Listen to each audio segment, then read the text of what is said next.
Editor-in-Chief of the Daily Beast and Newsweek, which has a story this week on Kate Middleton's first year with the royal family. She is also author of the Diana Chronicles, which is about Princess Diana. Welcome.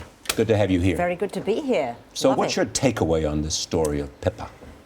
Well, you know, Pippa, the Middletons so far have been the most unembarrassing family that you could possibly imagine. I mean, indeed, compared to the Queen's own family, when you consider what went on with Fergie and Diana and Harry and the whole thing that she's been through, finally the Middletons arrived. They are flawless. Kate is flawless.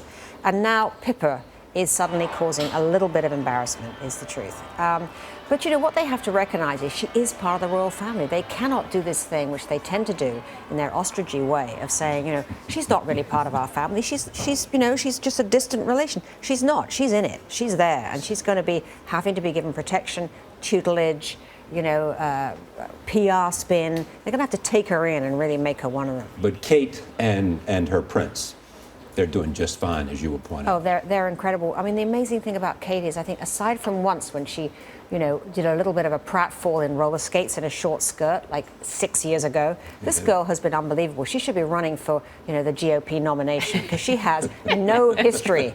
She is a girl with absolutely no history. She's flawless. Flawless. What do you think the conversation is, though, this morning at the palace? Because as you say, your take is they really need to take on Pippa in some way and Yes. recognize the fact that whether they like it or not, she's part of it.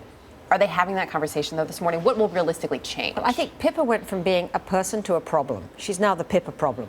And there will be many conferences now because the Jubilee is coming up.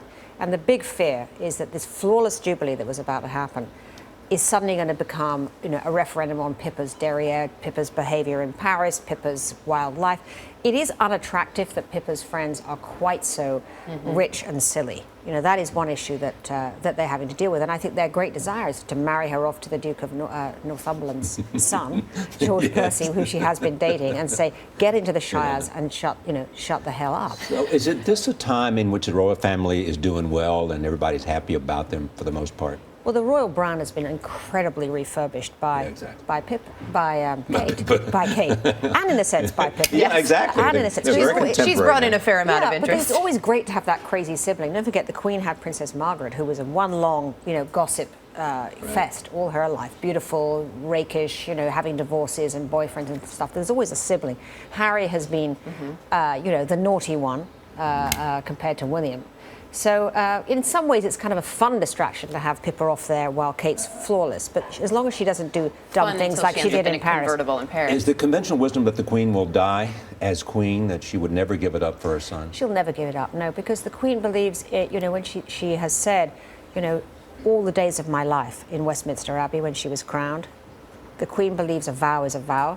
And, you know, she's the monarch. The monarch doesn't retire. The monarch dies on the job. And that is part of the coronation. I mean, part of that whole ceremony is you're essentially making this vow, in fact, to God and to the church. You are. And that's the thing we will celebrate at the Jubilee, when, you know, her Diamond Jubilee is in June. Yeah. And she will be celebrating the honouring of that vow. One quick point. Politico and Huffington Post, you were on the Daily Beast, online won 2 Pulitzer Prizes, which terrific. says something about online arriving in terms of everybody's judgment. I think it's terrific. I really do. I mean, I think it's a great acknowledgement that now so much terrific work is done online. And, you know, the levels of reporting now, I mean, at the Daily Beast, we have exactly the same kind of standards that, frankly, that I used to use at the New Yorker for judging a piece. And I think that that's a good acknowledgement of the fact that there is this coming of age now. Right. Yeah. Thank you. Great Thank to you. see Nice you. to Come have back Thanks. soon. Thank you.